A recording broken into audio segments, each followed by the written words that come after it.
Hello, Archie Dunlop here with Talking Astrology with Archie on Tuesday, February the 10th, 2026.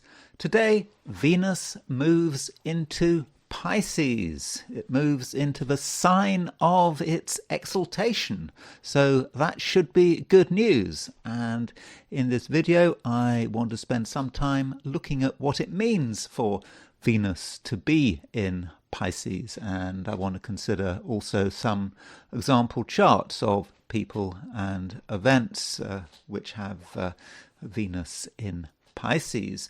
But before I do that, I want to consider the astrology and the I Ching of today, February the 10th, which is a Tuesday. So here is the chart for today. And this chart, as always, is set for noon, New York time. So as far as what is going on, you can see that the moon is in Sagittarius. So the moon is at 4 degrees Sagittarius. It moves into Sagittarius, well, London time, it moves into Sagittarius at 7:22 a.m. So that does represent a bit of a change. We have the moon in a fire sign. It's the only non-discovered traditional planet in a fire sign. We do have, of course, Neptune in Aries, but Neptune, as I always like to say, is a generational planet. It's going to be in Aries for ages, and so I don't think it really gives a great deal of fire to the overall chart. So having moon in Sagittarius just makes things more exciting. There's more action. There is more dynamism. So that's that is good news. By the way, the moon moves into Sagittarius at 7:22 a.m. London time this morning, which is 2:22 a.m. New York time. In fact, if you're in sort of California or Hawaii or Alaska, then the moon would have gone into Sagittarius last night, Monday evening. So moon moving into Sagittarius is overall, I think that's something we should be happy about, and certainly if you're a fire sign, if you're an Aries, Leo, Sagittarius, that might be particularly important. You're going to feel that things are starting to move for you, that there's more scope for action. So aside from that, we have the moon. Well, the moon does make some other aspects. I mean, just before the moon moves into Sagittarius, it does make what makes a square to Venus. It also makes an opposition to Uranus. I think that opposition to Uranus could be of some significance. Remember that Uranus is not moving very fast at the moment because it is stationary direct. So with Uranus stationary direct, the Uranus energy is quite powerful at the moment. So with the moon making an opposition to Uranus and additionally making a square to Venus, so we've got a bit of a T-square at the beginning of the day. Is that right? So we've got the moon opposition Uranus, square Venus, and so that might indicate a degree of tension, perhaps at the beginning of the day. And the question is, how does one resolve that tension? And it may be that one can resolve that tension by being pleasant. That's one way through. And then moon moves into Sagittarius. The first aspect it makes is a trine to Neptune. So moon in Sagittarius, trine Neptune in Aries. It could be quite an inspired aspect. Perhaps moon in Sagittarius, trine Neptune in Aries allows us to get in touch with something. It's a fiery trine. So we might have an intuitive feel that something really is going on, that something is happening, and that we can be part of it. Now, the main event of the day is Venus moving into Pisces. So, Venus moving into Pisces, well, that's another planet moving out of Aquarius into Pisces. We've now just got three planets in Aquarius, and Venus moving into Pisces. I mean, I'll be talking more about it, but the thing about Venus moving into Pisces, it is moving into the sign of its exaltation. Traditionally, therefore, Venus works pretty well in Pisces. It's sensitive, it's able to go with the flow, and it may also be compassionate. Now, that doesn't necessarily mean that Venus in Pisces is always a good thing. Maybe Venus in Pisces can be over-emotional. That is a possibility. Or one can respond too quickly in the wrong way. And, when we look at some of the charts connected with Venus in Pisces, we might start to see that. I think we will start to see that. And, perhaps people act too quickly on their feelings with it. And of course, with Pisces, there is a connection with the sea. Pisces is a water sign, and with Venus moving into Pisces, when we look at some of the charts of Venus moving into Pisces, when we look at some of the event charts of Venus in Pisces, you can see you'll see what I mean. I mean, for example, I think the Titanic started its maiden voyage in Southampton with Venus in late Pisces, but it was close to the fixed star Skeet. But anyway, I'll be looking at that later in the video. So that's the picture for New York, and that picture in New York is really, it applies to Europe as well, to a fairly great extent. And then there is Australasia. So here is noon today, February the 10th, set for Sydney, as a representative of Australia and New Zealand, and you can see that the moon is still in Scorpio. So if you are in Australasia, then that moon in Sagittarius is going to happen fairly late in the day. In fact, Venus, look at Venus moving into Aquarius. Venus in Aquarius. So for most of the day, if you're in Australasia, you're going to have Moon in Scorpio, and you're going to have Venus in Aquarius. So perhaps your experience of the day might be rather different from what it is in the United States and the Americas in general. What I've said about the moon in Sagittarius really doesn't apply until very very late in the day. So there is a difference there. And I'd also talked about that moon opposition Uranus. The moon opposition Uranus and that T-square, that may be a very Australasian experience. Moon opposition Uranus, as I've just said, that can be quite dramatic, and it's in fixed signs. Moon is in Scorpio, Uranus is in Taurus, Venus is in Aquarius, so that's very fixed. So it might just feel that something has to give, but then things change, because by the end of the day, Venus does eventually move into Pisces.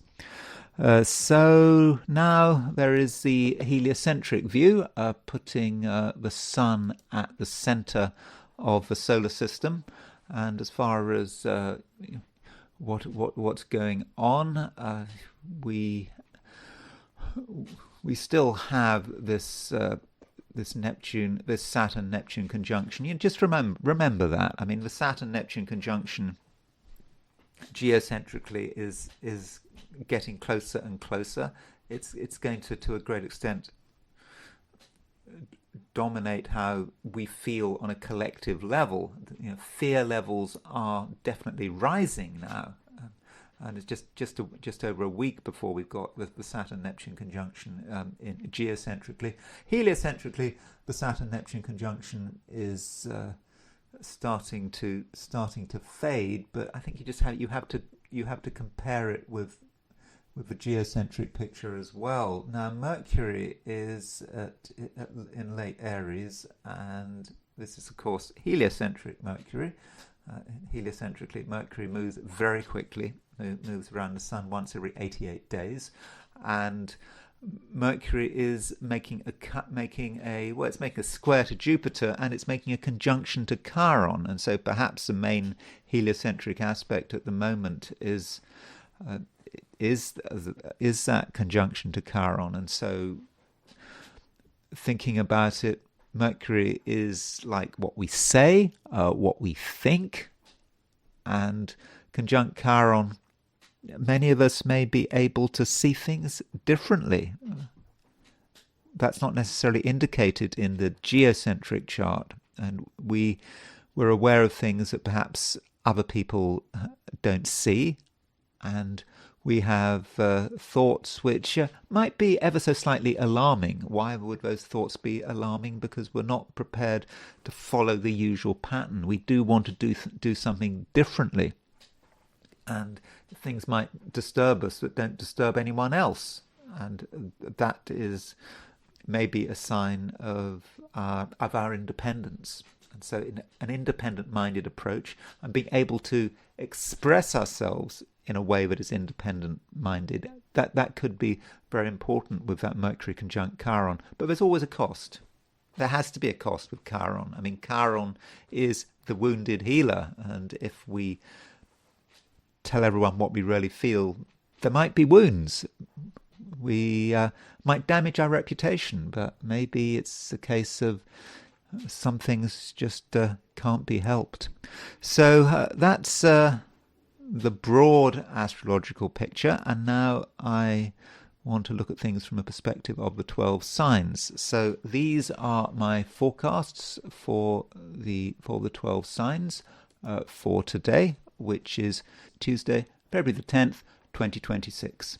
Aries, the moon is moving into Sagittarius, and I think that you're going to be pretty happy about that. I mean, the moon in Scorpio, I know that Scorpio is a sign ruled by Mars, and so perhaps Scorpio, you have this strange... perhaps Aries, you have this strange familiarity with this sign Scorpio. It is your fellow Mars-ruled sign, but it's just a little bit uncomfortable at times. Yeah, you know the way things are going, you know the way things really are, but you're still feeling that you'd rather be somewhere else. And now that the moon is moving into Sagittarius, you can make that transition, and you feel that things are finally starting to move. They haven't been moving at quite the pace you had expected, and you wanted change. You were looking for change, and finally you can start to see what is available. What actually could happen. If you gave yourself the chance. And additionally, the moon in Sagittarius does make a trine to Neptune. So Neptune is of course in Aries. It's in your sign, and Neptune in Aries, I think is fortunate. And I think that we need to perhaps think again about what Neptune is all about. It's easy to see Neptune as being a planet of complete confusion, and it's all about sort of emotions going all over the place, and you not knowing what's going on. And perhaps if you're an Aries and you see Neptune moving into your sign, you might just feel that the whole thing is going to be really difficult. I don't think that's necessarily the case. I think that Neptune moving through Aries may allow you to see things which other people can't see, and just be aware of how everything is connected together. And of course, the moon in Sagittarius making that trine to Neptune is going to really help you in this department. So if you've recently been feeling sort of a bit lost, then things might start coming together again. And this is your time. I've been thinking about Neptune, and I'm thinking with Neptune that maybe Neptune has been kind of contaminated by its association with Pisces. Maybe Pisces has been contaminated by its association with Neptune.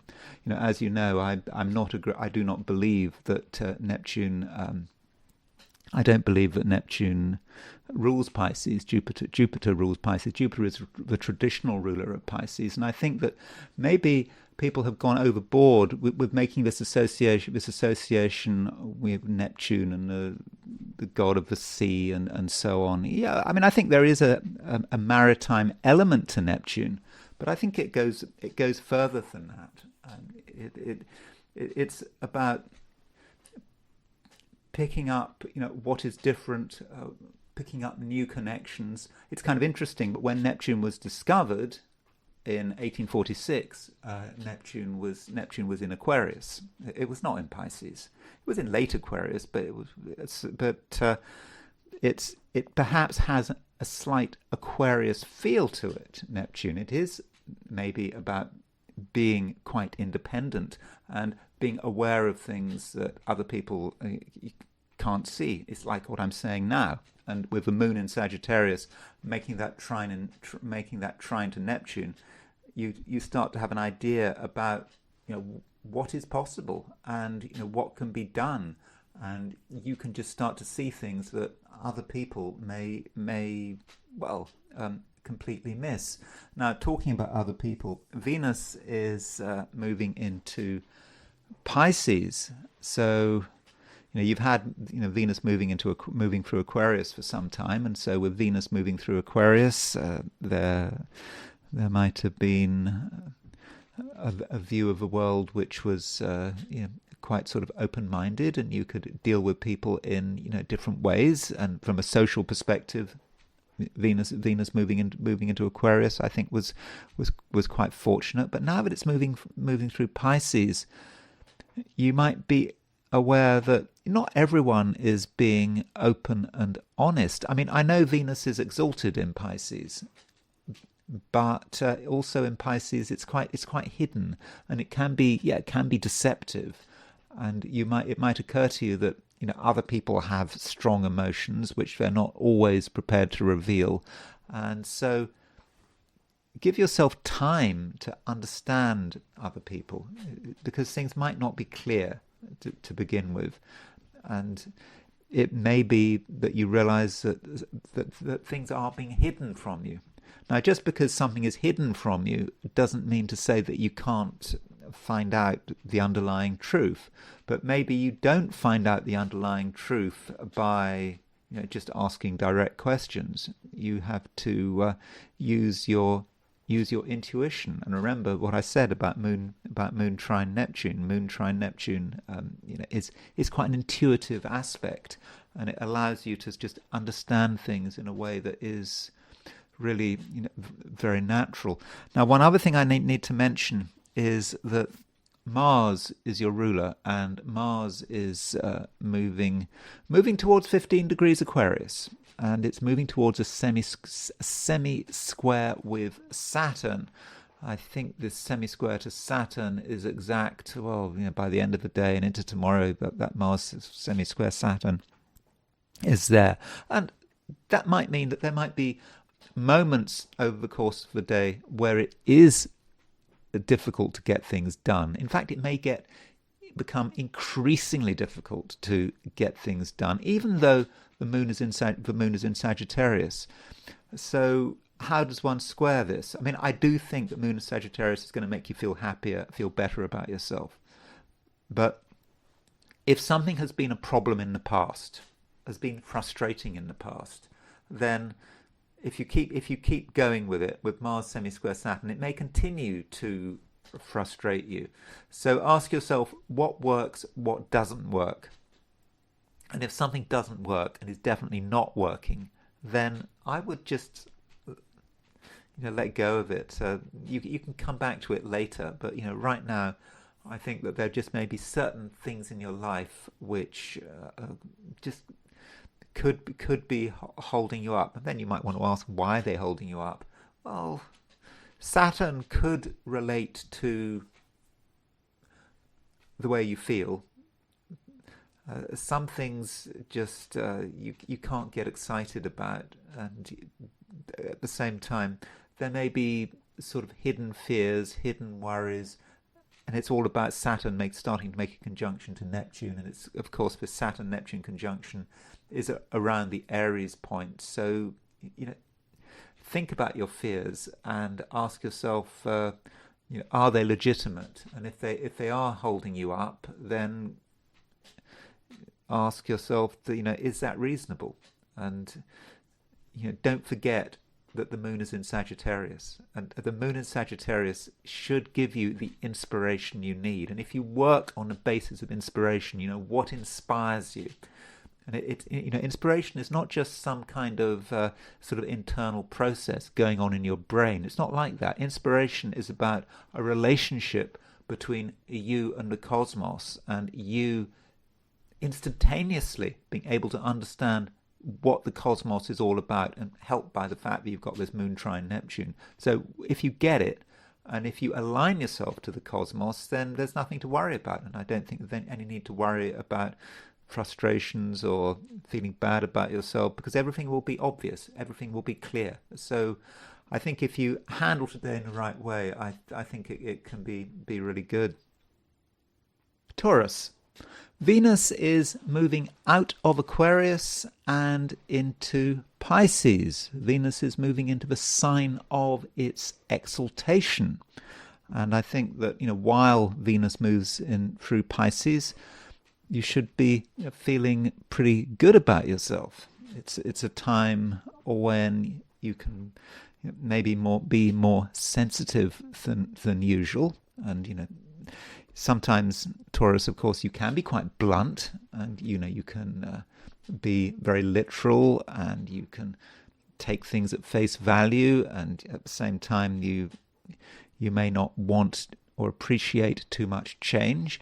But with Venus moving through Pisces, I think you can really handle it. And when Venus moves into Pisces, it starts to make a conjunction to Mercury, because Venus and Mercury are in the same sign. And so this gives you, I think, a degree of flexibility that you might have been missing in the recent past. Now, there's nothing wrong with being inflexible. If you're inflexible, it can mean that you're able to just focus on one thing, on the things that are important, not be distracted, and you just keep going until you reach your target, whatever that target might be. Now, hopefully, while Venus has been moving through Aquarius, you have been focused, and you've had a clear idea, or you've developed a clear idea about what you should have been doing, what you should have been achieving. And now that Venus is changing sign, maybe you can afford to be more relaxed. From your perspective, Taurus, Pisces is quite a sociable sign.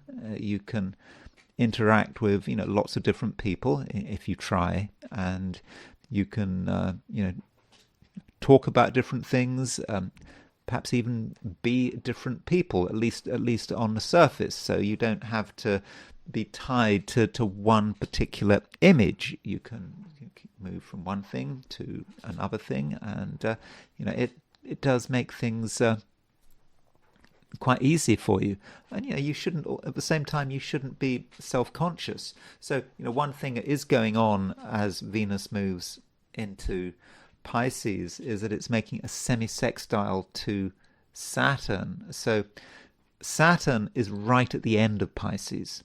Venus is, well, right at the beginning of Pisces. And so the two planets are in sort of 30-degree aspect. And so with that Venus semi-sextile Saturn, it might be that there is something that you are worried about. Yeah, Venus might be moving through Pisces, or might be about to move into Pisces, but you're wondering whether you're really doing the right thing, and you might decide that you can't commit yourself, or that you shouldn't do something because it's too risky, because it's too dangerous. And it's, it's not just about Venus semi-sextile Saturn. It's also the fact that Venus is semi-sextile Neptune. And remember, we've got a Saturn-Neptune conjunction coming up very soon. And so Venus is making a semi-sextile to both. And so that might be a time when you need to, think about whatever it is that you're worrying about. And you think about Venus in Pisces. So Pisces is of course a water sign, and you are about to take the plunge. You're about to move into the ocean. Of course, the metaphorical ocean. I'm not talking about the real ocean. Not really going for a swim. I don't think that's necessarily the right thing to be doing. Particularly as Saturn is on skeet, but I don't want to worry about that too much. That fixed star associated with water and accidents involving water, but don't worry about that too much. But there just might be a certain fear of letting go, because if you want to move to the next stage, from Aquarius to Pisces, you've got to get used to an environment where there is perhaps a higher emotional content, and letting go can often be very difficult. And that Saturn-Neptune might represent some of your fears. So if you find yourself being worried over the next day or two, wondering, whether you can really do it, whether you've got what it takes, I would, urge you to be realistic. I mean, for sure. But ask yourself, what is the source of your fears? Because it just may be that there's really nothing to be worried about. Though we shouldn't forget that the moon is moving into Sagittarius. So with the moon moving into Sagittarius, in fact, the moon is making a conjunction to true black moon Lilith. And so with that conjunction with true black moon Lilith, I mean, true black moon Lilith goes all over the place. It really is an erratic point. I mean, mean black moon Lilith is much more straightforward, but that moon conjunct true black moon Lilith could say something about your worries and being aware of something sort of quite dark behind the scenes. And again, what is it? What is it about? And it may just be about your fundamental creativity, something you're good at, something you're able to explore. And you may be in a position where you can explore things that maybe other people don't want to touch with a barge pole. And that gives you a knowledge, that no one else has, and perhaps you can use this knowledge. But I don't want to diminish from Venus moving into Pisces. I think Venus moving into Pisces, is great. I think that it's a time when you can be yourself, and you are exalted. Venus is exalted, then you are exalted. And you can start to get a feel not just for what your ambitions are. I mean, perhaps that's how you felt while Venus was moving into Aquarius. But where are these ambitions actually leading? What is the big plan? What is your life all about? So these are the kind of questions you should be or could be asking. And don't forget also that Uranus is still moving through Taurus. It's still moving through your sign, and so with Uranus in Taurus, last couple of months before it moves into Gemini, you can think about what makes you different, but you can also get on with people, so you can understand people, relate to them, and through the process of relating to them, you can start to see what makes you special. So it's a time which is slightly complicated. I'm not saying it's going to be entirely easy. We all have to deal with this Saturn-Neptune conjunction and some of the concerns that are tied up with this conjunction, but it's nothing to be too worried about. And I think that once you enter into the ocean represented by Pisces, by Venus in Pisces, you'll start to see the opportunities that are now becoming available to you. Gemini, you are still perhaps getting used to Mercury moving into Pisces, and Mercury is now at 6 degrees Pisces. So we need to track Mercury. Think about what it is doing, and Mercury is getting quite close to the North Node. So the North Node is in Pisces, and North Node I would regard as being a fortunate point. North Node is often connected with Jupiter. So with Mercury conjunct the North Node, you get a feel now for what is possible, and also perhaps for what you should be doing. And furthermore, we've got Venus moving into Pisces. So Venus moving into Pisces, joining Mercury here and the North Node, this can be actually quite a powerful time for Geminis. Okay, it is challenging because you've got planets in Pisces, and Mercury in Pisces. There are plenty of opportunities for getting sort of serious misunderstandings. If there are serious misunderstandings, it's probably because you get distracted, or maybe because you're moving on to territory that you're not entirely familiar with. With all these planets in Pisces, there is perhaps a focus on the emotional side of things, and Gemini is not the most emotional of the 12 signs. I mean, different Geminis operate at different levels, but if you are getting heavily emotional, surprisingly emotional for a Gemini, then that might be a time when you could make mistakes. But there is another side to it. If you are aware of what is going on emotionally, if you give yourself a chance to just get familiar with what is happening, because you have a load of feelings doesn't necessarily mean you have to act on these feelings. You can just observe these feelings, and perhaps that's what you should do. I mean, that's the standard sort of Gemini thing. I mean, Geminis are sometimes accused of being schizoid. I mean, I'm saying it as a Gemini myself. And what does one mean by schizoid? By schizoid, I'm talking about splitting one's mind and one's feelings to an extent. One's mind is thinking one thing, one's feelings are moving in a different way, and one is kind of observing one's feelings, and they're almost a separate entity. So that's perhaps what I mean by schizoid, and I perhaps am quite schizoid myself. I'm capable of doing that, but at the same time, those emotions can sometimes be overwhelming. So it's not that Geminis are always successful at keeping that tidal wave back, that tidal wave of emotion, which might in this case be represented by Pisces. But it's not just about emotion, and it's also about ambition and what you feel you should be doing. Geminis can be as ambitious as the next sign, and right now, Gemini, really think about what is important to you. I know that you enjoy variety, and you like to do lots of different things, and you don't want to be tied to one course of action. But maybe amongst all of this chaos, you're starting to see what really matters, what really matters to you.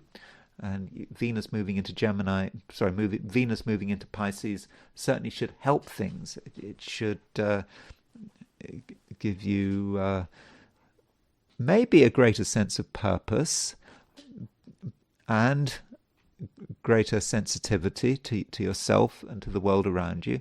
It also is about presentation.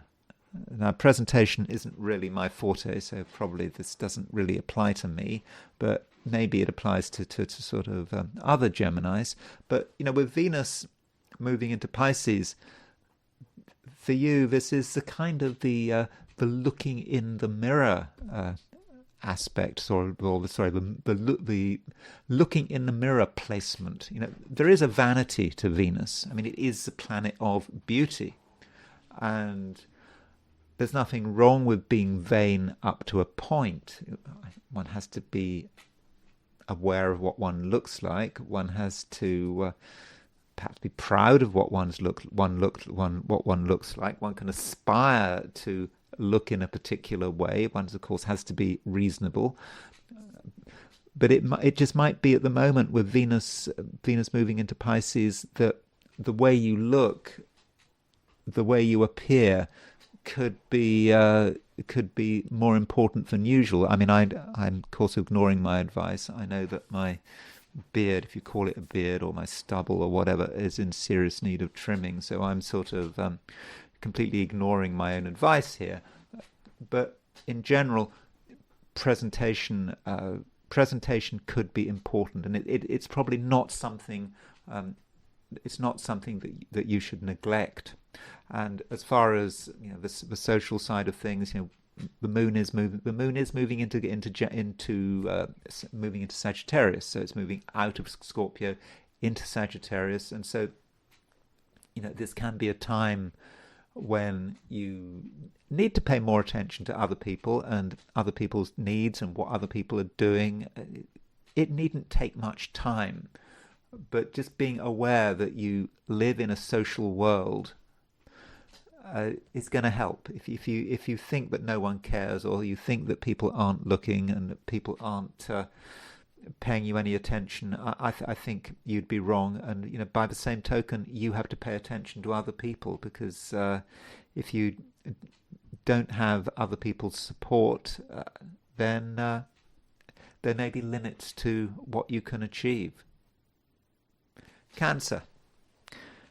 Moon is changing sign. It's moving out of Scorpio and into Sagittarius.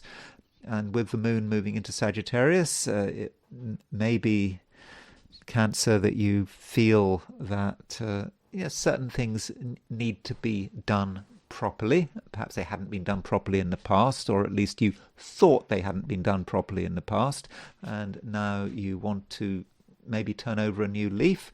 So if you feel that there has recently been a bit of chaos, that it's all got out of hand, then now you can create the change, and it will be very obvious, what needs to be done, and you don't have to be dramatic, and perhaps just through some careful but subtle moves, you can create the kind of order that you are looking for, and it probably doesn't have to be announced. So that's certainly one aspect of the day. Another aspect of the day is Venus moving into Pisces. So Venus has been in Aquarius for a long time, or a reasonably long time. There have been a lot of planets in Aquarius, and as far as you're concerned, Cancer, it's perhaps been too much of a good thing. It's just got a bit exhausting having all these planets in Aquarius. I mean, Aquarius is not a sign that you naturally relate to. Even though, of course, the United States has is sun in Cancer, and United States is sun in Cancer, but it's also got its moon in Aquarius. So that if you're from the United States, then that Aquarius Cancer dichotomy might be very much part of your life, at least in a collective sense.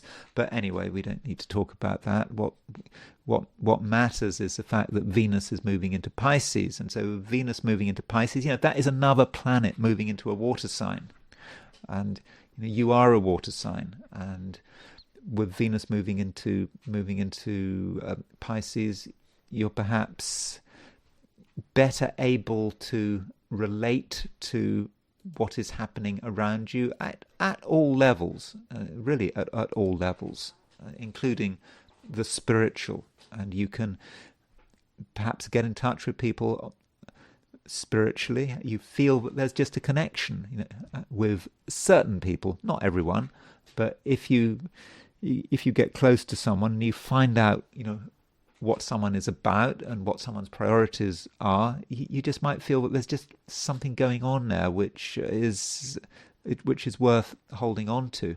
And in general, with Venus moving into Pisces, you're going to feel happier and more secure.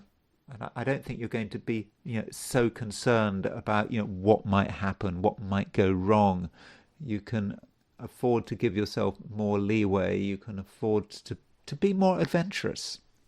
Sometimes Cancerians can be very focused on their own security, and they just hold on to things, and they don't want to let go, and the unknown can be a worry. Why experiment with the unknown? But I think with these planets moving into Pisces, we've already got Mercury. Well, we've got Saturn in Pisces as well. Saturn is about to leave Pisces, but we've certainly got Venus, Mercury, and a North Node in Pisces. So, this is very much a time, Cancer, where you need to accept that you haven't got all the answers. I mean, you might have enough answers to lead a satisfactory life, and things might be fine, but things could be so much better. And there are definitely things that you need to find out about. And, well, you don't need to find out about them, but I think you would be advised to, because it's all about the richness of living and the richness of just seeing what is available. Because I do think, Cancer, at the moment, a great deal is available, and you have the ability to organize things properly, particularly now that the moon is in Sagittarius. So you needn't be afraid of taking on something new and untested, because I think as soon as you start to bring something into your life, even if it's not entirely familiar, you'll find a place for it. You'll know where to put it. And so it's not just about seeing organization as a way of limiting yourself. Organization is a way of integrating new things into your life in an orderly fashion. Leo. The moon is now moving into Sagittarius, and that means moon is in a fire sign, and it's a sign that you have a natural rapport with. And so with the moon moving into Sagittarius, it's also in mutual reception to Jupiter, because moon is in Jupiter's sign, Jupiter is in the moon's sign, so they've got there's a mutual reception going there. And so that allows you to really be yourself. I mean, you are quite able to be yourself, and you have been able to be yourself, but now it's more powerful than usual, and you're able to sort of branch out and perhaps also get into things which recently you might have been concerned about. I mean, the moon is making a conjunction to true black moon Lilith, and so with this conjunction between true black moon Lilith, you are perhaps able to understand things about the world and about yourself, and perhaps how you relate to the world, which could be very interesting. And it might be that there are things, which in the past you have been worried about, you have been afraid of getting involved with. I mean, that can be an issue with creativity. With creativity, you see something really exciting, something that is really worth getting into, more than exciting. It seems to almost be part of your destiny, but at the same time, it worries you in maybe quite a superstitious way. You have all these concerns that if you were to do this, something bad might happen, and your ideas are difficult to explain, maybe impossible to explain, but you think that if you were to do something, if you were to let go, then something terrible might happen. Or it's almost out of guilt, or it could be magical thinking. You think you want to do something, but if you were to do it, well, who knows what might happen.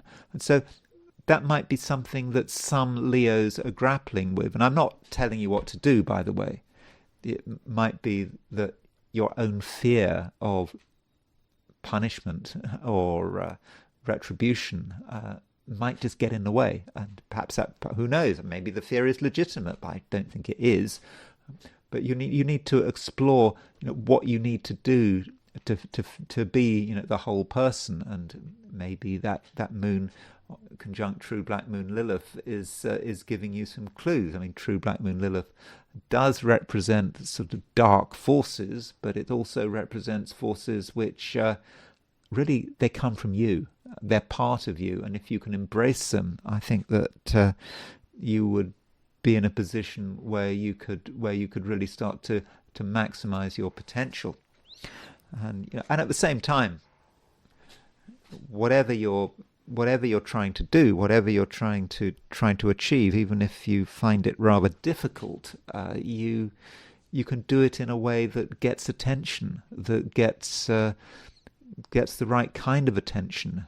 So perhaps you need to push things further and see how far you can go. And this is perhaps further emphasized by the fact that Venus is moving into Pisces. Pisces is a sign that one doesn't normally associate with Leo. Obviously, Pisces is not Leo, but it goes further than that. Leo and Pisces have nothing to do with one another.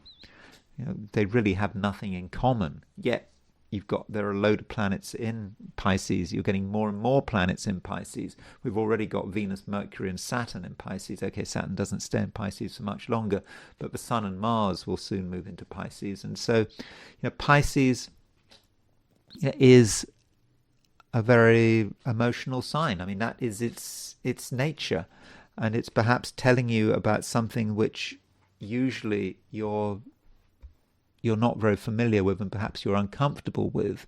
But as far as where you are going and how you are progressing, it seems to me that you do need to go deeper. I mean, I think this is especially the case from a career perspective. It could be that if you want to be really successful at work, then you can't dwell on you can't dwell on the surface. You have to look at what's going on underneath, and you have to ask questions, quite serious and intense questions that maybe you don't want to ask, maybe no one wants to answer, but the answers are available. And if you look under the surface and you think about what people are doing, and you ask yourself why they're doing what they're doing, then you might come to some quite interesting answers.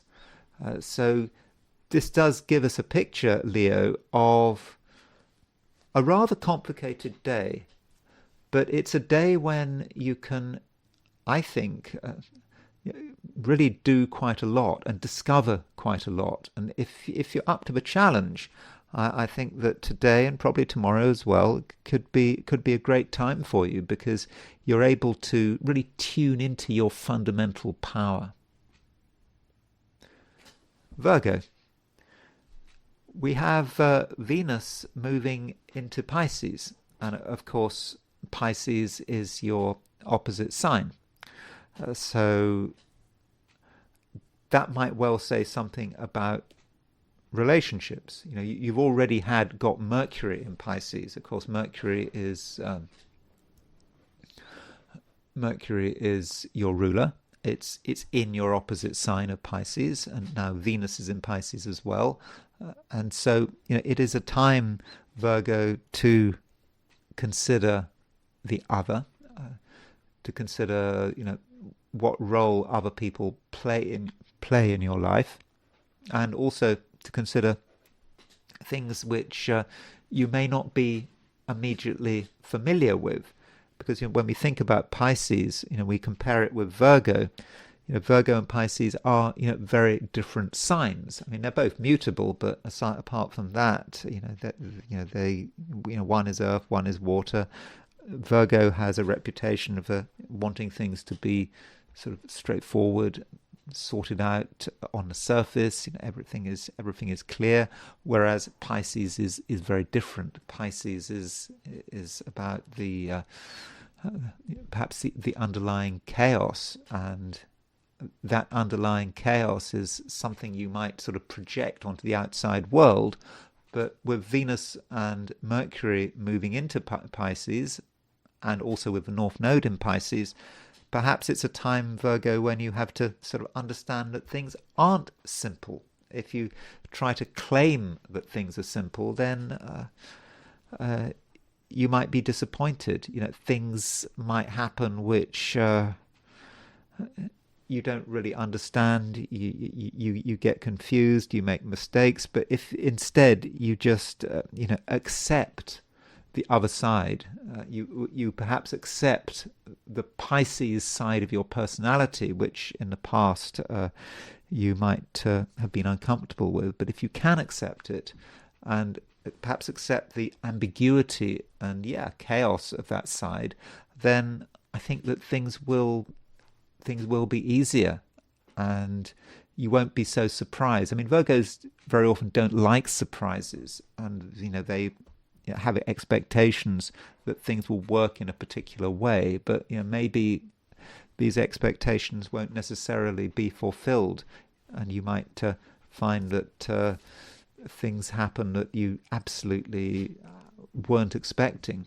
So that might be the message of Venus moving into Pisces, just being open to new possibilities and not feeling that you have to get things 100% right. And certainly as far as planning is concerned, it's important not to have completely fixed plans, because if you have a completely fixed plan, then circumstances will change. You might have to change your plan. You might have to change your plan again and again and again until you have to throw out the plan altogether.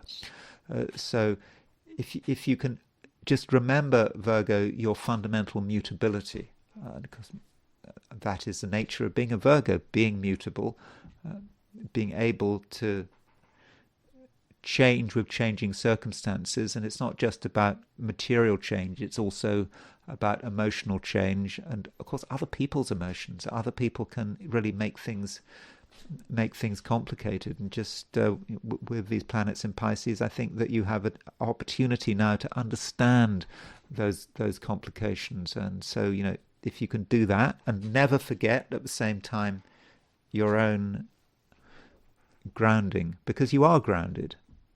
And if you just remind yourself that you are grounded, that you are linked to your fundamental roots, and that cannot change. And if you just remember that, then that's going to help you, because that will mean that you can deal with the currents, the emotional currents. They might sway you this way and that way, but you're never going to be too far from home. So if you can bear that in mind, then that means that you'll be able to go with the flow. And if you can go with the flow, I don't think that anything can go too badly wrong. Libra. So Libra has Venus as its ruler. So if you want to know what's going on in Libra, in the life of the average Libran, one would see what Venus is doing. And right now, Venus is moving into Pisces. So Venus moving into Pisces, that is perhaps a mixed blessing. On one hand, Venus is moving into the sign of its exaltation. Venus works very well in Pisces. And so that gives you a fundamental strength. I mean, it might mean quite literally, Libra, that you are exalted. So you're able to handle it, even if you move into an area that you're not familiar with. You're going to be okay, because something is going to be looking after you. And as far as what it actually means for Venus to move into Pisces, specifically for you, Libra, then this could be a time when you are thinking about how you are running your life. What kind of discipline do you impose upon yourself? And it's important, obviously, to have some kind of structure, but it's got to be your kind of structure. So what you don't want with Venus moving into Pisces is to be in a situation where you are running your life according to completely fixed rules. That's not what you want. It's not what you need. I think this has been clear to you for some time, but Venus moving into Pisces makes it extra clear. So you want to run your life according to a system which works, and also you want a system which is flexible. Venus in Pisces is a flexible sign. It is mutable. So you don't want to be straitjacketed by your own routines, your own imagined obligations.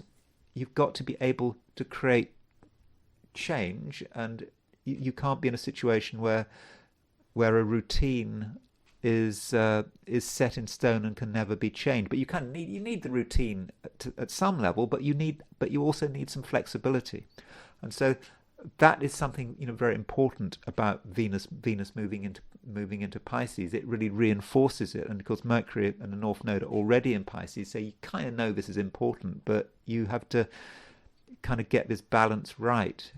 Sure, you need some order, but if you have too much order, you're not going to get anywhere. You're just going to feel completely constrained and really, rather frustrated. Now, we should also talk about health.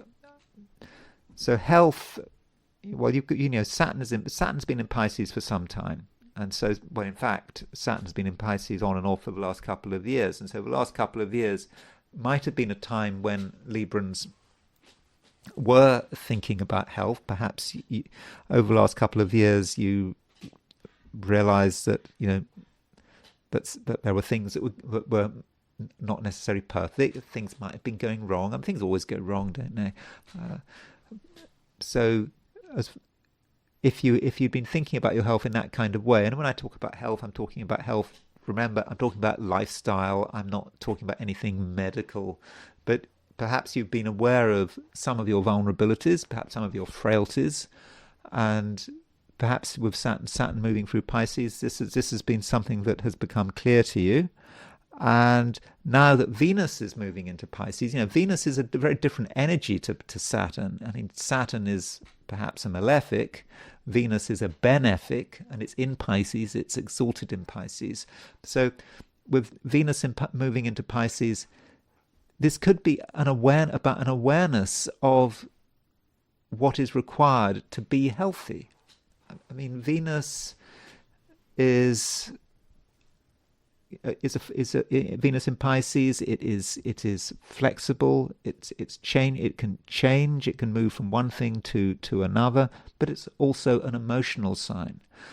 It's an emotional placement, Venus in Pisces, and it gives you a good awareness of your overall environment and whether or not your overall environment is supportive. And having a supportive environment is probably key to good health. And supportive environment, you can see that on many different levels. It can be about other people, the kind of energy that people are giving off. It can also be about the air you breathe and the water you drink, particularly with Venus moving into Pisces. So, what are you drinking? What's the tap water like?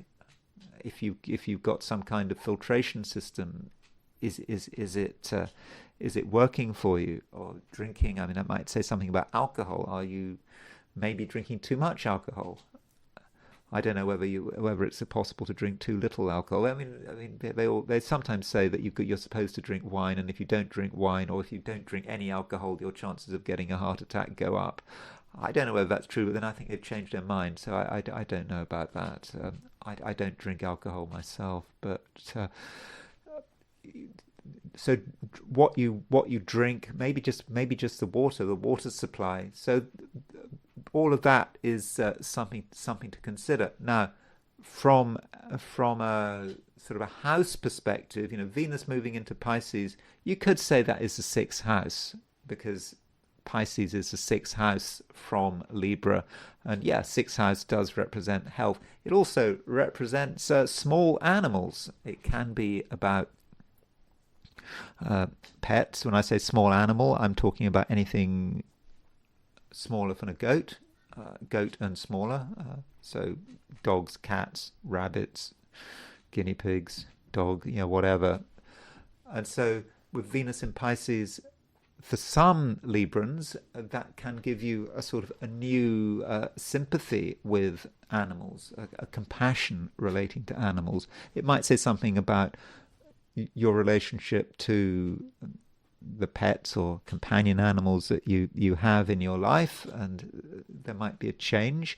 And yeah, it might allow you to see the animals around you in a new way. And there is also this question of sympathy. I mean, sympathy is important. I think that humans are really far too focused on their specialness. What do they call it? Speciesism. Thinking that it's the human species is special, and I think that is a problem. I wonder whether that's ever going to change. People are supposed to be becoming more empathetic over the last few centuries, as far as their fellow humans are concerned. But how empathetic are they concerning the environment and animals in general, not just their own pets? But with Venus moving into Pisces, perhaps there's scope here for you to have a new level of empathy with the animal world and the animals around you, not just your own animals. Scorpio. So there are some sign changes going on at the moment, Scorpio. We've got the moon moving into Sagittarius, and we've also got Venus moving into Pisces. So as far as the moon in Sagittarius is concerned, well, of course that means that the moon is leaving Scorpio. I mean, it does make an opposition to Uranus before it leaves Scorpio. I mean, that moon opposition Uranus, I think, is going to be particularly relevant if you're in Australia or New Zealand. So if you are a Scorpio in Australia or New Zealand, then having the moon in Scorpio opposition Uranus in Taurus could be about some kind of disagreement. Perhaps someone annoys you, perhaps you annoy them, someone trying to assert their independence. So that's how the Moon-Uranus opposition could work. But if you're in the Americas and even Europe, I don't think you're really going to feel that Moon opposition Uranus. So, instead it's perhaps thinking about the Moon moving into Sagittarius. So with the Moon moving into Sagittarius, yeah, it takes the emphasis off your sign, but it does mean that there are other things to think about. And the moon is, by the way, making a conjunction to true black moon Lilith, and so that moon conjunct true black moon Lilith might say something about your relationship to money. Might be not necessarily pleasant. Now, that could be about your attitude to money. It could be about someone else's attitude to money. But it occurs to you that maybe the old cliche that the money is the root to all evil really is true. That could be one way of looking at it. Or you might feel guilty about your own concern about money, or it just might occur to you that money, unfortunately, is more important than you'd realized, or that you see that another person is perhaps quite grasping and is really into what they have. So don't ignore the financial element. I think you'd like to ignore it, but it is there. Particularly now that the moon is making that conjunction to true black moon Lilith. It's just not it's not necessarily entirely easy, but maybe financially it's okay to be selfish. Maybe you have to be selfish maybe you have to, maybe it's a time where you actually see what needs to be done. You have to do something to safeguard your own financial interests, and it's not even a question of morality. It's just something. It's just something you have to do. So that's certainly one aspect of the day. We also have Venus moving into Pisces, and the the importance of that is, well, we can look at it in a general sense. We've got planets moving out of Aquarius, and I've said that this big emphasis on Aquarius, may be weighing you down. All these planets in Aquarius may have encouraged you to be sort of more focused than usual on your own needs and your own security, and so that could have been an issue, and it maybe still is an issue. I mean, and it's okay to be focused on your security and focusing on what matters to you, Scorpio. But now that planets are moving into Pisces, in general, it's about you being able to lighten up more. I mean, you already had Mercury moving into Pisces. Now you've got Venus moving into Pisces. And, Venus is a planet of relationships. It's also a planet of creativity. And with Venus moving into Pisces, I think you become a more relaxed person.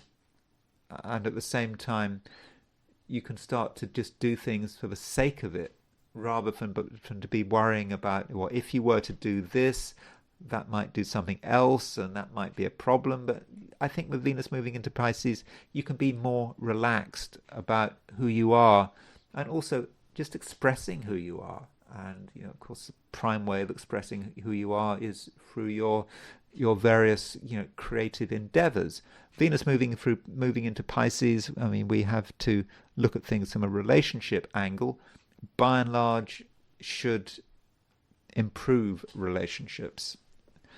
Venus is, after all, ruler of Taurus, which is your opposite sign, and so Venus, for you, is a relationship planet. It's a relationship planet because it's Venus, but it's also a relationship planet because it's ruler of Taurus, your opposite sign. And so, with Venus moving from Aquarius to Pisces, you might experience that through watching another person change. Someone who might be important to you, who might be close to you, they might change. They might become more relaxed. They might become more easygoing. And why are they becoming more easygoing? Perhaps because they feel better about themselves. I mean, Venus is exalted in Pisces, so it's important to give people a chance. And just because someone has been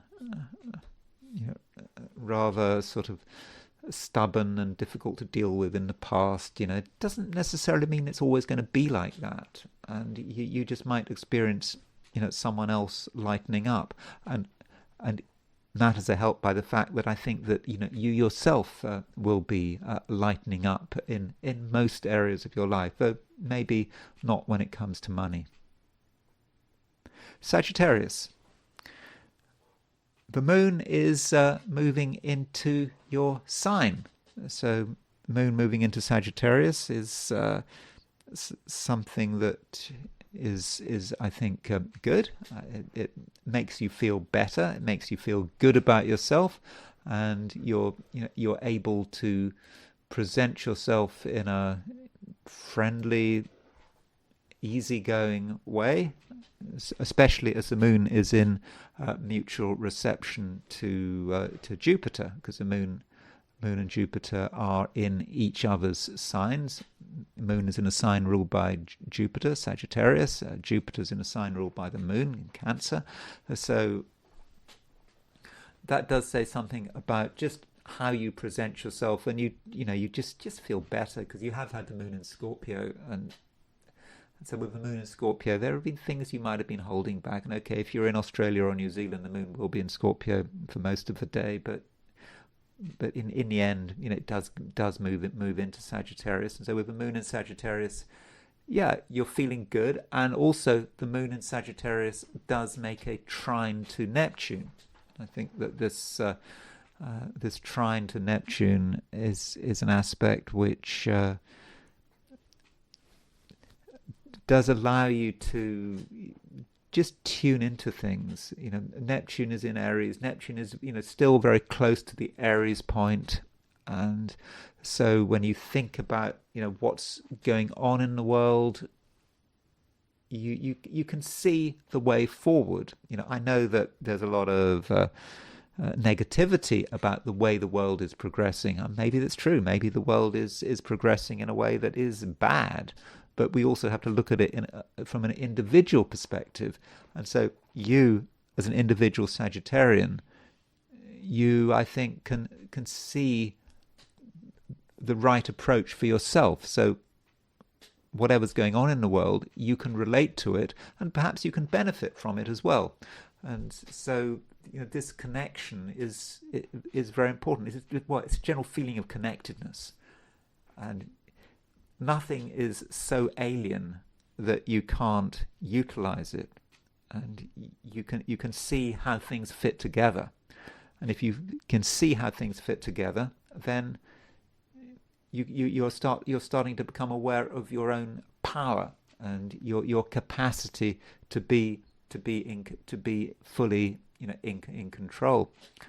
Now we do have Venus moving into Pisces. And in fact, we've got a lot of planets moving into Pisces. We've already got Venus and Mercury in Pisces. Okay, Saturn is about to leave Pisces, and soon enough, Sun and Mars will be in Pisces. But with Venus moving into Pisces, this is something important, and it might say something about the aesthetics of your environment. Venus is the planet of beauty. And Venus is a planet that responds to beauty very powerfully. And so it might say something about your home, where you are living and how you feel about it. And it might be, Sagittarius, that you want things to look better. You look at where you're living, and if there's any ugliness or anything that is discordant, you just notice it. You notice it straight away. But that's not a bad thing. And you then have a chance, Sagittarius, to make it look better. More than better. You can project your image of beauty and attractiveness, onto your environment. And it's not just about physical beauty, and it's also about harmony. I mean, Venus has a harmonious element to it, Venus in Pisces, and you're looking for harmony, and you're looking to find an emotional response to your home, and perhaps your family as well, which is harmonious. And so if you want to create harmony in your home and in terms of your family, I think with Venus in Pisces, that is something that you very much can do. And it's not like you have to do it today or tomorrow as Venus moves into Pisces. I mean, Venus will be in Pisces for a bit of time. So over the next few weeks, do look at where you're living, look at your environment, and you can make it better, and you can make it more beautiful. Capricorn. So Capricorn, just a reminder, Capricorn, your ruler Saturn is really getting ready to change sign. It changes sign on Thursday, I think. No, sorry, Saturday, Valentine's Day. So there isn't much longer here. So do think about the last few years. What has been happening over the last few years. What kind of what kind of changes have been going on, and what have you been taking seriously? Maybe it was about what you have learnt. Maybe you have been kind of studying something. Okay, you might not have been formally studying something, but you've been collecting information about a particular subject, maybe more than one subject, over the last couple of years, and it's now starting to sort of fit together. It's coming together, and when Saturn moves into Aries, you're going to have a chance to ground it. Now, Saturn is relevant for a number of reasons, but specifically, like today, we've got Mars now very close to a semi-square with Saturn. So it's not exact today, but Mars is very close to being 45 degrees to Saturn. So let me just show you what I mean. You see, there's Mars at 14 degrees 21 Aquarius. There is Saturn at 29 degrees 38 Pisces. So very, very close to the semi-square there. So Mars could be a problem. Mars could be something which you might find it irritates you. Mars can be an irritant. Something bothers you. So what might it be? Now, it could be something relating to money. There might be something financial which you didn't really want to bother with, but it crops up anyway, and maybe it had been brewing for some time. Mars has been in Aquarius for a few weeks.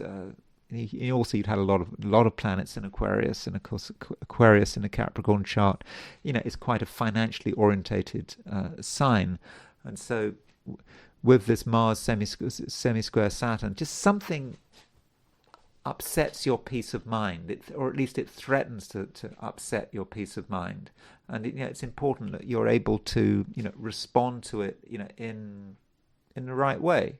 You don't want to make it super significant, but it's something that perhaps does need your attention, and the more definite and direct you are, I think the better. But you don't have to dwell on it, and of course different people have different financial situations, but do look out for financial irritations, because if you allow them to get out of hand, well, there's some danger that they spoil your day. But there's no reason for your day to be spoilt. Venus, after all, is moving into Pisces. So Venus, as I've been saying a lot in the course of this video, indeed past videos as well, Venus is exalted in Pisces,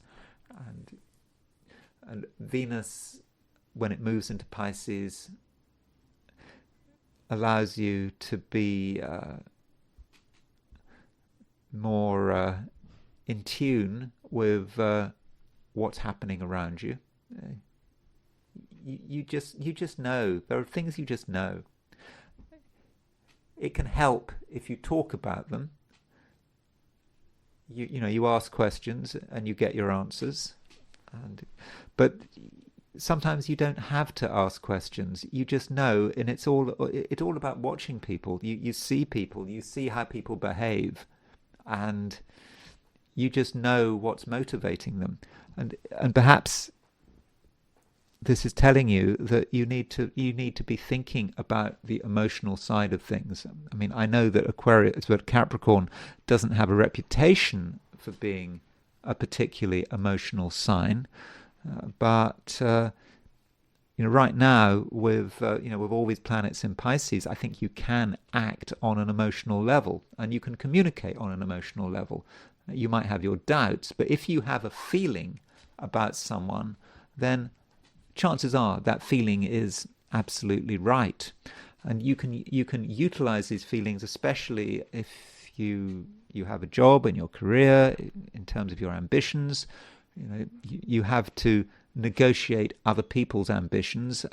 You also have to negotiate other people's weaknesses, and you know it all. You get it all. And so, if you have a sense about other people in a career sense, or in terms of business, again, you're likely to be correct.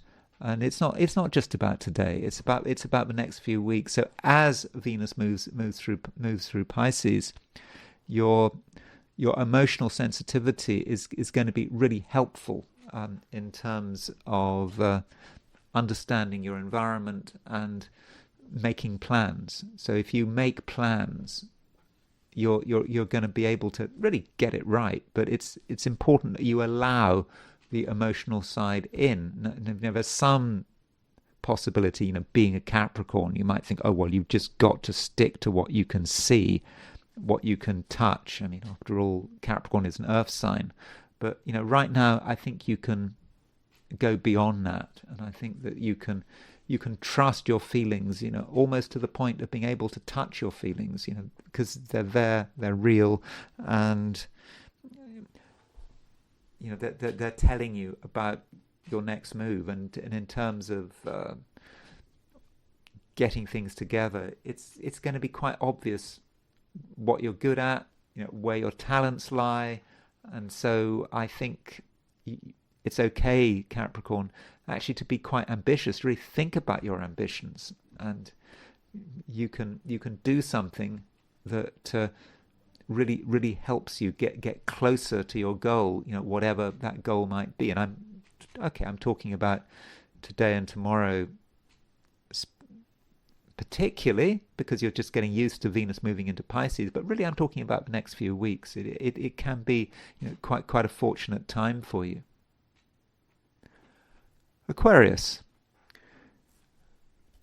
Well, Aquarius, you're getting used to the fact, I hope, that Saturn is about to leave Pisces. I mean, you've had Saturn in Pisces for some time, and you're probably getting a bit bored of it. I mean, Aquarians do get bored, and Saturn moving into Aries, I think, is probably in the end going to be helpful. I think it will give you variety. You need variety, and it perhaps also gives you a chance to learn something new, to perhaps talk about different things, and additionally to be clearer about what you want and what you need. And so Saturn in Pisces, you might be getting a bit sick of it. And today you're starting to realize that Mars is making a semi-square to Saturn. Okay, you might not be realizing that Mars is semi-square Saturn because you're not looking at the ephemeris, but I'm telling you that Mars is semi-square Saturn. And so this Mars semi-square Saturn, it can be a difficult aspect, and it could be quite impatient. So over today and over the next couple of days, you may really feel that you want something to happen. Mars, after all, is in Aquarius. It's right in the middle of Aquarius. So you are at the moment feeling quite sort of action orientated. You want to get things together. You want to move. You want to make things happen. But there is still something holding you back. And what is holding you back? It could be money. Something of a material nature that you feel needs to be solved and resolved, but you can't resolve it, and so you feel stuck. And so that may be one feeling about today. And it's just important that you don't take it too seriously. I mean, you don't ignore it, but if you have hit a financial sticking point, something is preventing you from moving to the next stage, then rather than just do nothing, ask yourself, well, what actually needs to be done? What would the right move be? I'm not saying that you have to do anything like right now, but do think about it. And it may just be about an attitude to money that you have that is just holding you back. And of course, if something really is important, if something is an integral part of who you are, then of course the money is not going to matter. But somehow money might be a bit of an issue, and so that's one thing to be concerned about, but not too badly concerned. I mean, Venus is moving into Pisces. Venus is moving out of Aquarius into Pisces, and in fact, you could argue that Venus moving into Pisces from a financial view may actually be quite a good thing. So just as you're worrying about money, thinking about money, maybe even obsessing about money, something else is changing, again, of a financial nature, but it's changing in a way that runs in your favor. So just as things seem perhaps most difficult, most irritating, something else is happening. So you don't think that nothing is going on. And Venus moving into Pisces might represent an opportunity over the next couple of weeks to sort something out of a financial nature. Venus is, of course, also, it's, when it moves into Pisces, it's moving towards a conjunction with the North Node. And so it could be, Aquarius, that you have regarded money as kind of rather beneath you, and it's not something you really wanted to get involved with. But with Venus moving into Pisces, you have a chance to actually think about it and also do something about it. And so you can actually create a situation where you can benefit, and your sensitivity is going to matter. You just have a natural feeling for the way money is flowing, and perhaps you can put yourself in a position where you can benefit from this flow. I mean, I know that sounds rather boring and mundane, particularly if you're an Aquarius. I mean, Aquarians should be thinking about higher things, but you do have to think about what is going on. And I think that certainly, as far as money is concerned, there is a possibility that you can turn the tables, maybe on another person. Maybe if it's a conflict situation, maybe you think that you're at a disadvantage, but maybe you're not. Pisces. We have got Venus moving into your sign. And Venus is, of course, exalted in Pisces. So Venus moving into Pisces, that's great. With Venus moving into Pisces, you are hopefully feeling good about yourself. You're aware of what you can do, and your ability to get on with people, should really be excellent. After all, Venus is the planet of relationships.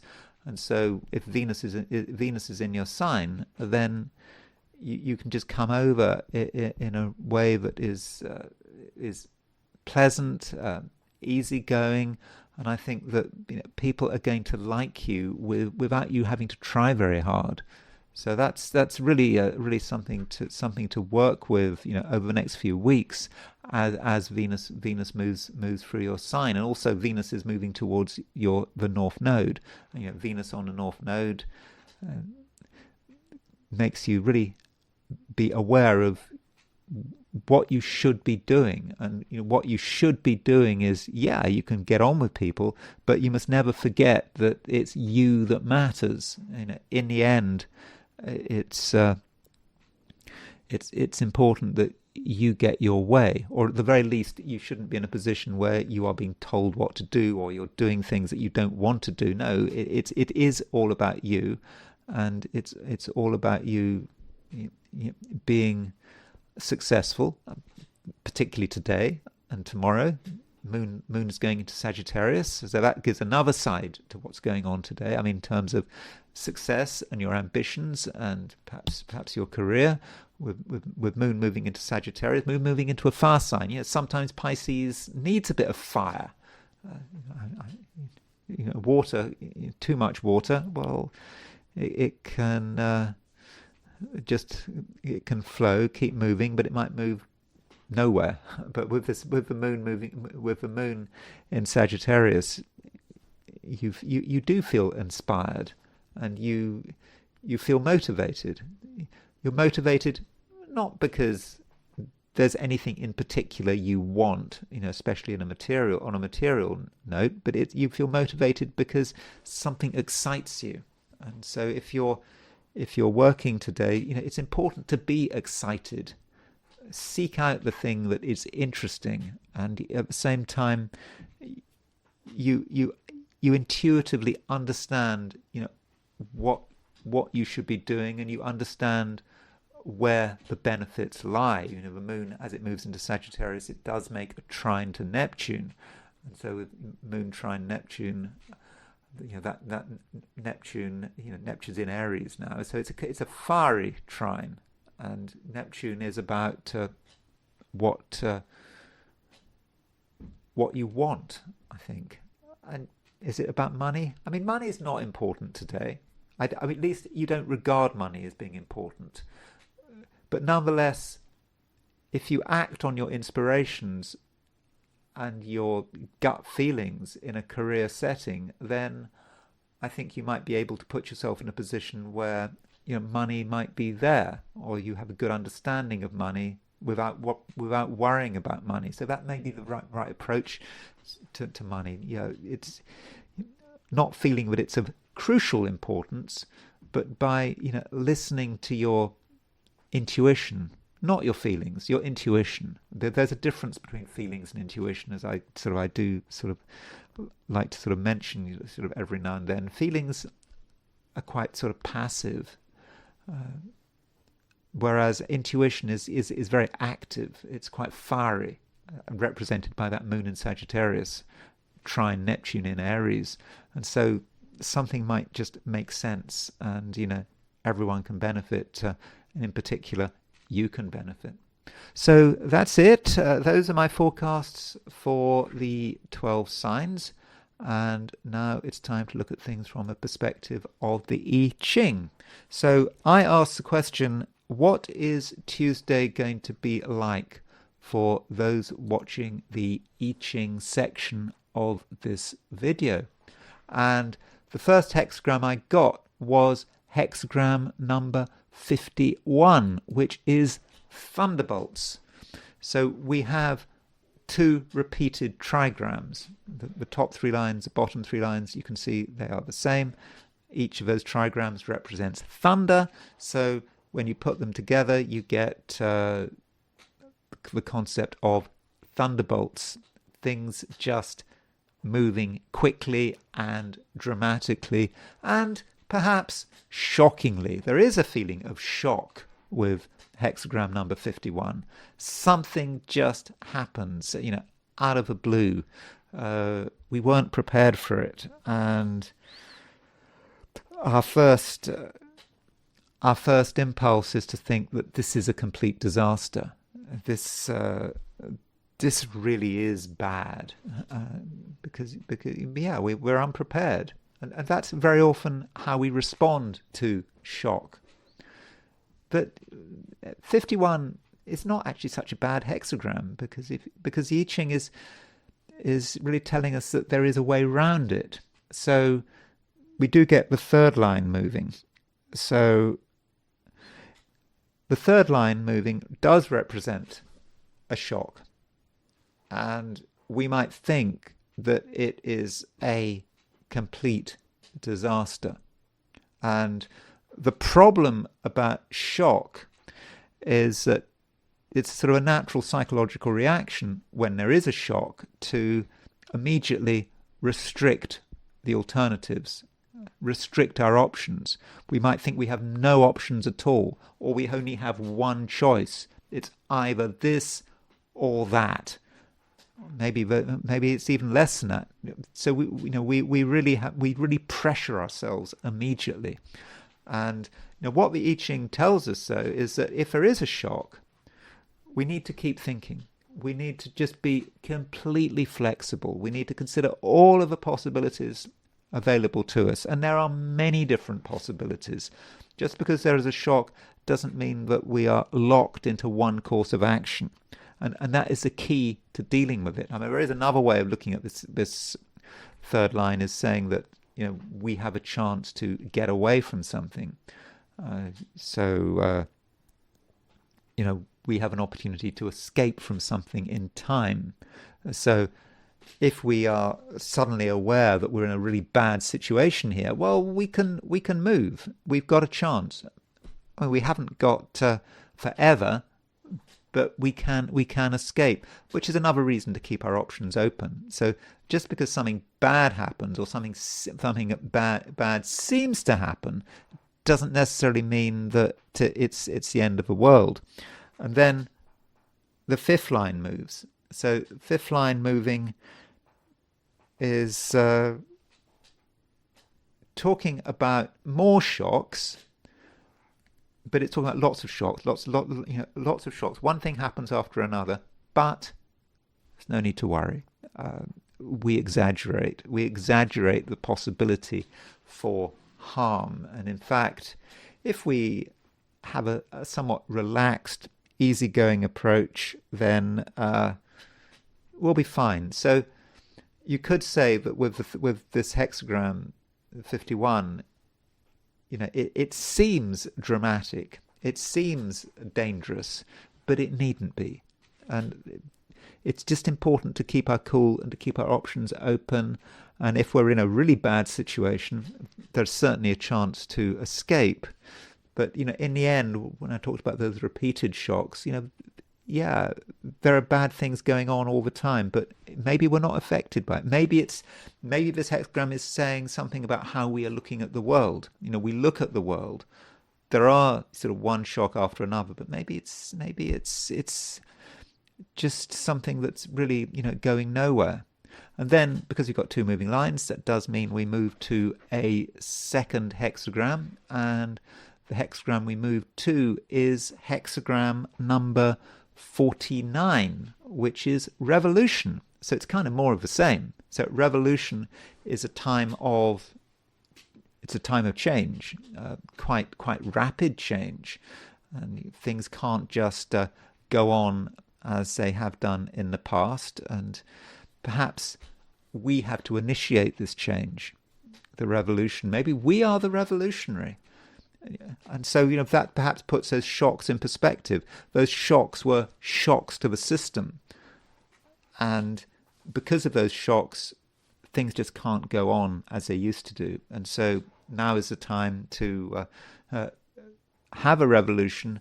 And you have this revolution to protect the system. It's a protective thing, because if you don't make a change now, things could collapse at a later stage. So, and I know the thing is, I know this is a hexagram just for one day. So it does seem a bit dramatic, but it's just a Tuesday, one Tuesday in February. It's just a Tuesday in February the 10th. I mean, that's all I'm talking about, really. But if you do find that things need to change, be ready for that change, and it's a change that is appropriate, and because it's an appropriate change, then I can't see anything going wrong. So it's just very important, overall today, to keep your cool and to keep your options open. And finally, I just want to look at Venus in Pisces. So today Venus does move into Pisces. So let's look at the chart for Venus in Pisces. So here it is. There it is. This is a moment Venus moves into Pisces. It moves into Pisces at around 10:13 a.m. on London time. Today, Tuesday. So in other words, in the Americas, the Venus will move into Pisces pretty early in the morning. Well before dawn. So it gives Venus's position at 29 degrees 59.8 arc minutes. In other words, that is, but it's put it in blue, so it's put it in Aquarius, but in fact it's meant to be in Pisces. That's where Venus is, and it is a change. We've had Venus in Aquarius for the last few weeks, and Venus in Aquarius, has a reputation for being, quite sort of detached, maybe even a little bit icy and cold. It likes to keep itself to itself, and of course Venus in Aquarius, it's in a sign ruled by Saturn, which adds to that feeling of detachment. And then Venus moves into Pisces. Things change. Venus moves from being in a sign ruled by Saturn to being in a sign ruled by Jupiter. So, straight away that gives a greater level of sort of optimism and enthusiasm and Venus is, of course, moving from an air sign into a water sign. So it's very much at home. Venus is a benefic. It's in a sign ruled by another benefic, which is Jupiter, and so it's kind of it's more flexible. It's able to deal with things in a less arbitrary way. I mean, with Venus in Aquarius, it's a very ideas orientated sign, and we have ideas about the way things are, and we take things quite seriously, and we're trying to develop concepts and ideologies. And Venus in Pisces is just a lot more fluid, and we should expect, you would think, things to be better now that Venus is moving into Pisces, because we now have, don't forget, we've got Jupiter in Cancer. So Jupiter is exalted in Cancer. So Jupiter is the benefic. It's in Cancer, so that's good. And now we've got Venus, another benefic, also exalted. So having Venus and Jupiter exalted, theoretically, should be good for the world. Maybe. I mean, I'm not promising anything, but perhaps some of the feelings of fear and sort of dread are going to start to subside. And we've still got Saturn-Neptune conjunction to worry about, but maybe the Venus moving through Pisces is something of an antidote to all of this worry that's perhaps coming from a Saturn-Neptune conjunction. Now, as far as people are concerned, I mean, I was going to look at a couple of people who've got Venus in Pisces. Not many people, but let's start with George Harrison, for example. Obviously, George Harrison was a Beatle, and he had Venus at 29 degrees Pisces. So George Harrison, that Venus looks as if it's on skeet. So I don't know to what extent his life had that skeet feeling. I mean, I know he died young. I think he died of cancer. I mean, he smoked a lot. Is that anything to do with Venus in Cancer? Venus in Pisces, smoking a lot? I mean, I wouldn't have thought so. I mean, he had his Sun in Pisces. He had his Venus in Pisces. He had his Jupiter in Cancer. So with George Harrison having like now, Jupiter in Cancer, Venus in Pisces, having both his benefics in his chart in the signs of their exaltation, perhaps it gave him a certain amount of good fortune. And with water, you associate water with perhaps with music, and having a natural ability at music. And if this time is right, he also had moon rising, so there is a lot of water there. I mean, he's got 4 out of 5 of his personal planets are in water signs, and maybe that's just a little too much water. Maybe that explains why he smokes so much, why the smoking that killed him. Because sometimes it can just be too much. Perhaps particularly if you're a focus of a massive amount of attention, which you would be if you were a Beatle or a former Beatle. And who else? Celine Dion. I mean, I don't really know anything about Celine Dion. I think she has something to do with the Titanic, but she has Venus in Pisces. You can see Venus in Pisces conjunct Mercury in Pisces. So Venus and Mercury conjunction in Pisces. I mean, I know Mercury is in its detriment or fallen in Pisces, but still, the fact that it's conjunct Venus, I mean, that is an incredibly talented, creative conjunction. and so that might go some way towards explaining her musical ability. Of course, Venus in Pisces is connected with the sea, and of course, what made her famous was the Titanic, and of course, one associates the Titanic, with the sea, and Titanic with the Titanic launch. Sorry, its maiden voyage in Southampton took place when Venus was at I think 27 degrees Pisces.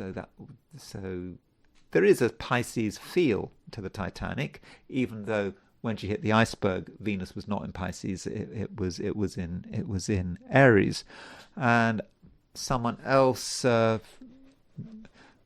from the music industry would be Victoria Beckham.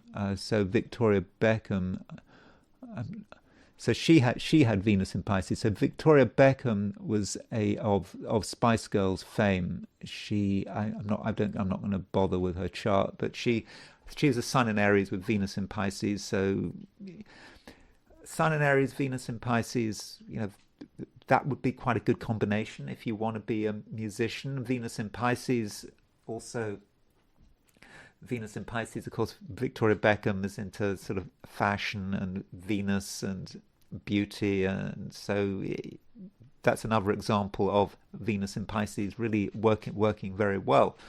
And you would also have thought having Venus in Pisces would be quite useful if you're into politics, or even if you're into the military, because from a military perspective, if you are a general, you have to kind of know what the enemy is doing, what the enemy is thinking and planning. And George Washington had his Venus in Pisces, so he had his Venus at 29 Pisces. That Venus in Pisces, it's not on skeet, by the way, because you have to remember, because of the precession of the equinoxes, skeet was not at 29 Pisces. It would have been, I don't know, 26 Pisces or something like that when he was born. So he doesn't have Venus on skeet. But he has Venus in the last degree of Pisces. And I know some people say that the last degree of Pisces is unfortunate, but I don't think that George Washington was unfortunate. I mean, certainly as a general and as a politician, as a president, he was very effective, and I'm sure that his ability to be a successful general and president had a lot to do with his ability to empathize and his ability to understand what was going on in his society, and also to understand on the battlefield what the enemy was up to, what the enemy was planning, and to just be able to sort of go with the flow. So I think that Venus in Pisces was probably quite useful. And with Venus, you might argue that Venus is the planet of victory. I mean, I do like to argue that there is a connection between Venus and warfare. You could say that, Mars might be the planet of war, but Venus is a planet of victory. So having that Venus in Pisces maybe allowed him to be successful. It was certainly one of the planets in his chart which contributed to his eventual success. By the way, his Venus is conjunct with Britain's 1066 moon chart. So that's so at 1066, when William I was crowned, the moon was at 29, was around 29 degrees Pisces.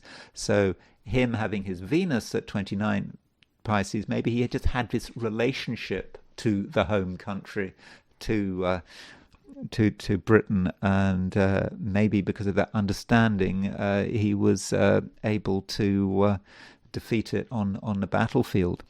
Then a few events. Now, if we're looking at events with Venus in Pisces, you kind of got to remember my sort of bias here. These are events that I find sort of interesting, so they may not be fully representative. In fact, they're definitely not fully representative. But one event is, of course, as I've just been saying, is the Titanic and its departure from Southampton on April the 10th, 1912, and Venus was at 27 degrees Pisces. So Venus was conjunct Skeet. Skeet is, of course, a fixed star connected with shipwrecks, disasters, And so this, in a sense, was the birth chart of the Titanic's maiden voyage. Now, by the time, as I've just said, just by the time the Titanic hit the iceberg, Venus was in Aries, so things had changed, things had moved, but still, we do get the idea that Venus in Pisces, that's connected with the water, and Venus conjunct Skeet, obviously in Pisces, could represent an accident taking place on the sea, hitting an iceberg, and another sinking taking place when Venus was in Pisces was the sinking of the Belgrano on May the 2nd, 1982. So the sinking of the Belgrano, this was, I think, the last time that a submarine has been used to sink a ship in war. I may be wrong. And so when a British nuclear submarine sank the Belgrano during the Falklands War, and it went down, and it hit, there was an exclusion zone around the Falklands, and there was this question about whether the Belgrano had crossed the exclusion zone. And anyway, the order, I think Margaret Thatcher gave the order to sink it. And so we see Venus in Pisces. In fact, Venus conjunct the fixed star Skeet in Pisces. So that really gives us information about Venus in Pisces.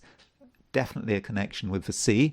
And when it's conjunct Skeet, one can expect perhaps difficult things to be going on, but relating to the water. Of course, we've got Venus at the moment moving at the beginning of Pisces. We don't have to worry about Venus conjunct Skeet until Venus, for a few weeks, not until Venus is about to leave Pisces and move into Aries.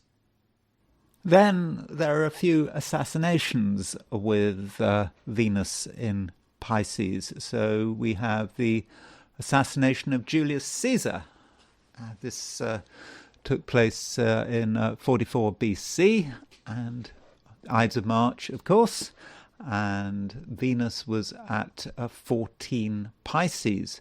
So I don't know how relevant that really is, that Venus. I mean, maybe it's just an assassination where Venus happened to be in Pisces, but when you're talking about Venus in Pisces, it's quite a sociable place for Venus to be in, and you think about the assassins as a group of people.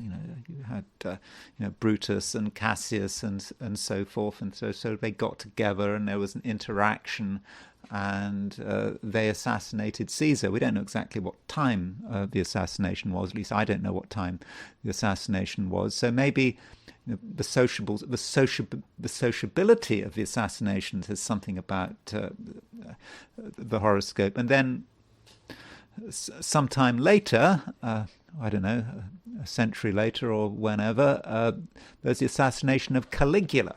So Caligula was assassinated in sort of 41 AD. And so Caligula likewise was assassinated by a group of people. Caligula, his wife, his child, they were all killed by the Praetorian Guard because they'd had enough of Caligula. And Venus was there's Venus at around 18 degrees Pisces. In this case, Venus opposition Mars. So Venus opposition Mars is a more violent aspect. Okay, it's not quite connected with Uranus, but it seems that Moon was possibly tied up with. I don't know what time of day he was assassinated, but I've set this chart for noon. So we sort of had Moon Venus conjunction in Pisces, opposition Mars, and that sort of links with perhaps with the assassination, and it all sort of came together. So I think Venus may be having a different role here. We shouldn't necessarily see Venus in Pisces as being entirely benefic, even though it is exalted. And one has to ask, what does it mean? This is perhaps about the culmination of a plan, the culmination of a project. But there is a this crowd situation is a worry. How do people respond in a crowd? When you've got a lot of people on the streets, when you've got soldiers together, when you've got civilians, and when you had the Bloody Sunday massacre. So the Bloody Sunday massacre, a big event in the history of Northern Ireland, took place in 1972, January the 30th, 1972, when I think soldiers of the Parachute Regiment opened fire on Catholic demonstrators in Londonderry, and so this. I mean, I know, even though this happened over 50 years ago, I'm getting on for 60 years ago. No, 50 years, just over 50 years ago. The Bloody Sunday massacre. It's just had a devastating impact. People haven't forgotten it. And it's people there. I mean, there are still inquiries. I think the government is still still thinking about people. I think people are still afraid of being arrested for it if they served in the parachute regiment at the time. So they would, if someone was serving in the parachute regiment over 50 years ago, well, they would probably be well into their 70s. So I don't know a great deal about the Bloody Sunday massacre, but you can imagine with Venus in Pisces that it's in a mutable sign, it's in a water sign, and perhaps Venus in Pisces is saying something about how people respond. Maybe people respond quickly, too quickly with Venus in Pisces. Even Venus is not on skeet here, but it's still it is in Pisces. It is in a water sign. It's about how emotions develop. The emotions on both sides. The emotions of the soldiers involved, plus the emotions of the Catholics being shot. And another massacre that took place when Venus was in Pisces was a massacre that took place in Odessa in 2014, on May the 2nd, 2014, when there were clashes between Ukrainian nationalists in Odessa and those who were sort of Russian-speaking, sort of more sympathetic to the Russian side of things, and the Ukrainian nationalists besieged these sort of ethnic Russians, is that a right way of saying it, in the trade union building in Odessa, when Venus was at 29 degrees Pisces. So Venus was conjunct Skeet, and they set the whole thing on fire, and there were a lot of deaths. And so you can see Venus in Pisces, people just getting caught up in the whole thing, being together. And when people are together, they lose sight, perhaps, of the reality of the situation, or perhaps the morality of the situation, or there is a view that the whole thing was completely planned. And this is an example of how Venus conjunct Skeet in Pisces, obviously, can work. So that's all I'm going to say about Venus in Pisces. So thank you very much for watching this video.